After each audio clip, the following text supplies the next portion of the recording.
Good morning students, I am Lokmanya Tilak School, students of 7, we have started chapter number 15. Dear students, आज जो आप लोगों का chapter start होगा वो 15 चैप्टर रहेगा और ये जो चैप्टर है पैरेलल लाइन से संबंधित है। बच्चों पैरेलल लाइन क्या होती है थोड़ा सा इसके बारे में समझ लेते हैं। चैप्टर नंबर 15 बच्चों पैरेलल लाइन क्या होती है थोड़ा सा इसके बारे में समझ। सबसे पहली बात पैरेलल लाइन,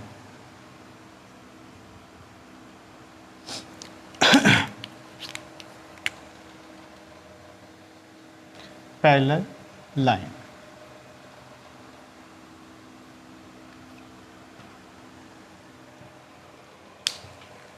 बच्चों पैरेलल लाइंस क्या होती हैं? दो लाइंस यानी कि ऐसी दो लाइंस या दो से ज़्यादा लाइंस भी हो सकती हैं। ऐसी लाइंस जो एक दूसरे को किसी भी बिंदु पर इंटरसेक्ट ना करें। बच्चों ऐसी लाइंस जो किसी भी बिंदु पर एक दूसरे को इंटरसेक्ट ना करे, ऐसी लाइन क्या होती हैं? पैरेलल लाइन होती हैं।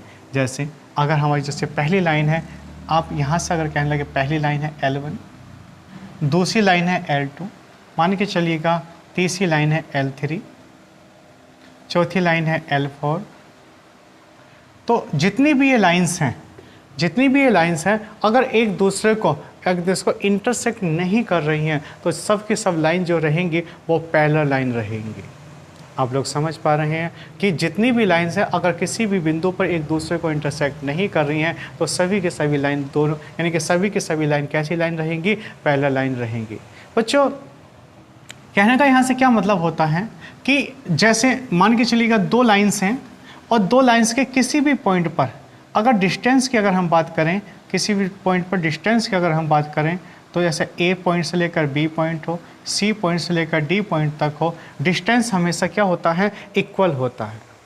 अगर हम कहें कि पैरेलल लाइन पर दो पॉइंट के डिस्टेंस अगर इक्वल है तो हम कहेंगे दोनों लाइन कैसी होंगी? पैरेलल होंगी।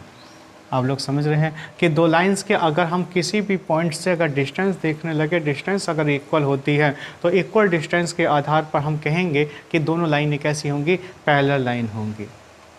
आप लोग समझिएगा कि पैरेलल लाइंस क्या होता है? पैरेलल लाइंस क्या होता है कि दो ऐसी लाइन जो एक दूसरे को इंटरसेक्ट ना करती हो और इसके प्रत्येक पॉइंट की डिस्टेंस इक्वल रहती हो तो ऐसी दोनों लाइंस कैसी होती हैं? पैरेलल लाइंस होती हैं। आप लोग समझ पा रहे हैं बच्चों? अगर हम कहें कि अगर हर पॉइंट पर डिस्टेंस अलग अलग रहेगी, अगर हम आपसे कहें कि दो ऐसी लाइन जिसमें पॉइंट पर जैसे बच्चों ये है, जैसे एक लाइन ये है, एक लाइन ये है और इस पॉइंट से लेकर इस पॉइंट तक की डिस्टेंस A से लेकर B तक की, C से लेकर D तक की डिस्टेंस, अगर ये डिस्टेंस आप लोगों की अलग अलग होती हैं, ये डिस्टेंस अलग अलग होते हैं, इसकी ऊंचाई, इसकी डिस्टेंस H1 है, इसकी डिस्टेंस H2, जैसे मान के चलो ये डिस्टेंस अलग अलग होते हैं तो इस आधार पर हम कह सकते हैं कि AB यानी कि L1 जो लाइन है L1 लाइन L2 कैसी नहीं होंगी? पैरेलल नहीं होंगी। बच्चों पैरेलल यानी कि ये दोनों लाइनें कैसी होंगी? L1 और L2, L1 पैरेलल है L2 के यानी कि L1 पैरेलल है L2 के यानी कि L1 L2 कैसी लाइनें हैं? पैरेलल लाइन है। लेकिन हाँ यहाँ पर L1 L2 के पैरेलल नहीं है तो ये दोनों लाइनें कैसे रहेंगी? यानी कि पैरेलल लाइन नहीं रहेंगी। पैरेलल लाइन की क्या, पैरेलल लाइन का मतलब क्या होता है कि दोनों लाइनों पर बनने वाले पॉइंट की अगर डिस्टेंस इक्वल होती है तो इस कंडीशन में हम कह सकते हैं कि दोनों लाइनें कैसी लाइन होंगी? पैरेलल लाइन होंगी। बच्चों आगे सीखते हैं।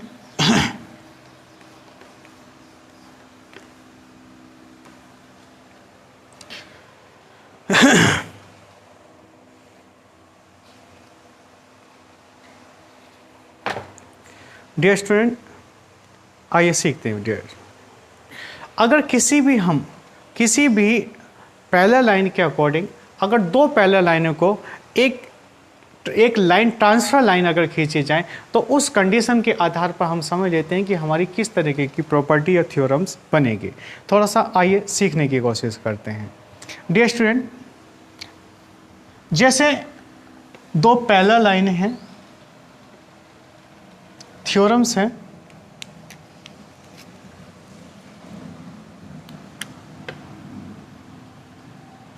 थ्योरम्स,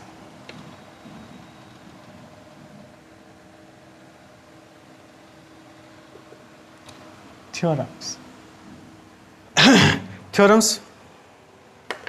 डियर स्टूडेंट, अगर दो पैरेलल लाइन हैं, दो पैरेलल लाइन हैं और दोनों पैरेलल लाइनों को एक ट्रांसफर लाइन, दो पैरेलल लाइनों को एक ट्रांसवर्सल लाइन, दो पैरेलल लाइनों को एक ट्रांसवर्सल लाइन इनको इंटरसेक्ट करती है, तो इनके बनने वाले करस्पॉन्डिंग एंगल्स, इनके बनने वाले अल्टरनेट एक्टिव यानी कि इंटीरियर एंगल और अल्टरनेट एक्सटीरियर एंगल का मान किस तरीके से होता है, आइए सीखने की कोशिश करते हैं। डियर स्टूडेंट्स, जैसे दो पैरेलल लाइन है और एक दूसरे को कहने का मतलब दो पैरेलल लाइन है और इनको कोई ट्रांसवर्सल लाइन, इसको ट्रांसवर्सल लाइन इन पॉइंटों को, इन लाइनों को काटती है। मान के चलिएगा कि ये ए पॉइंट पर, ये बी पॉइंट पर, यहाँ पर बनने वाला कोण एंगल 1, यहाँ 2, यहाँ 3, यहाँ 4, यहाँ 5, यहाँ 6, यहाँ 7, यहाँ 8, इस तरीके से होता है। तो बच्चों, सबसे पहले हमसे पूछा जा सकता है कि बताइए करस्पॉन्डिंग एंगल्स क्या होगा। सबसे पहला पॉइंट,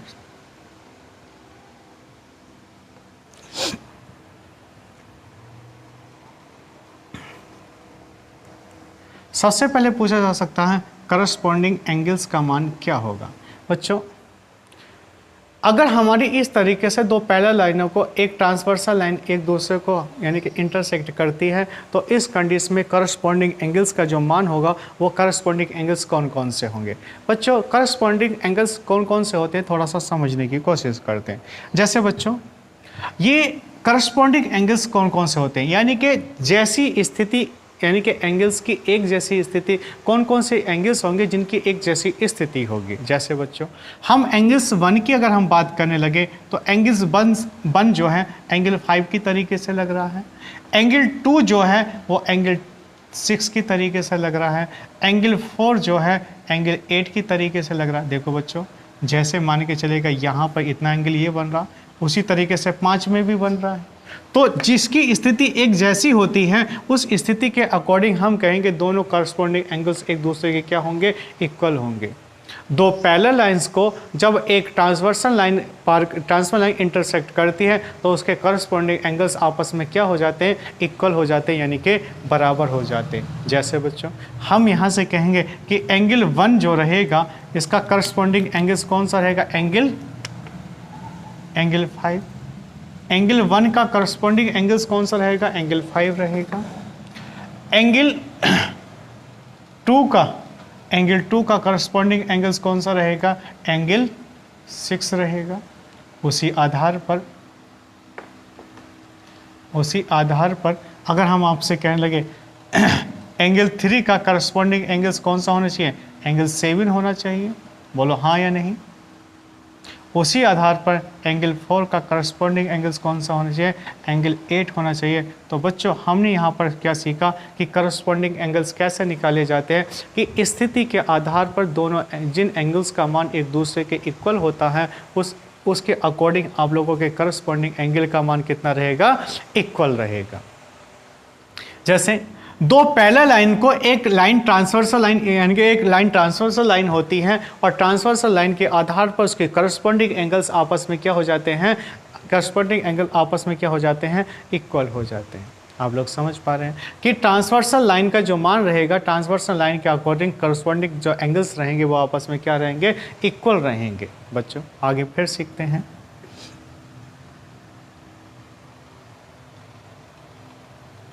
दूसरा पॉइंट है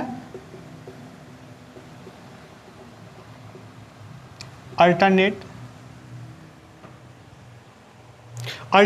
इंटीरियर एंगल।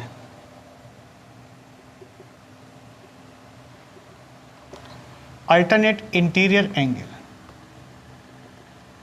बच्चों अल्टरनेट इंटीरियर एंगल क्या होते हैं? अल्टरनेट इंटीरियर एंगल, अगर हम एक चीज़ करस्पॉन्डिंग एंगल्स तो हम सीख पाए हैं कि करस्पॉन्डिंग एंगल्स एक जैसी स्थिति के होते।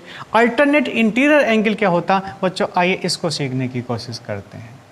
डियर स्टूडेंट्स, जब दो लाइंस को एक ट्रांसवर्सल लाइन इंटरसेक्ट करती है, जब दो लाइंस को एक ट्रांसवर्सल लाइन इंटरसेक्ट करती है तो उसके अल्टरनेट इंटीरियर एंगल जो होते हैं आपस में बराबर होते हैं। इंटीरियर अल्टरनेट क्या होते हैं? जैसे बच्चों एंगल यहाँ पर 1 है, यहाँ 2 है, यहाँ 3 है, यहाँ 4 है, यहाँ 5 है, यहाँ 6 है, यहाँ 7 है, जैसे मान के चलो यहाँ 8 है।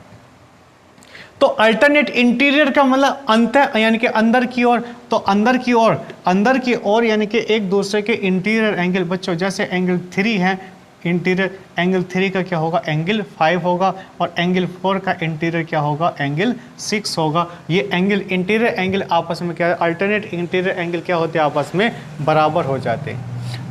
अल्टरनेट है एक के बाद एक छोड़कर एक, अल्टरनेट इसी तरीके से देखा जाता है। तो हमारा अल्टरनेट इंटीरियर एंगल 3 किसके बराबर होना चाहिए? एंगल 5 के बराबर। और एंगल 4 किसके बराबर होना चाहिए? एंगल 6 के बराबर। बच्चों अल्टरनेट इंटीरियर एंगल जो होते हैं वो कैसे होते हैं? आपस में बराबर होते हैं। आप लोग समझ पा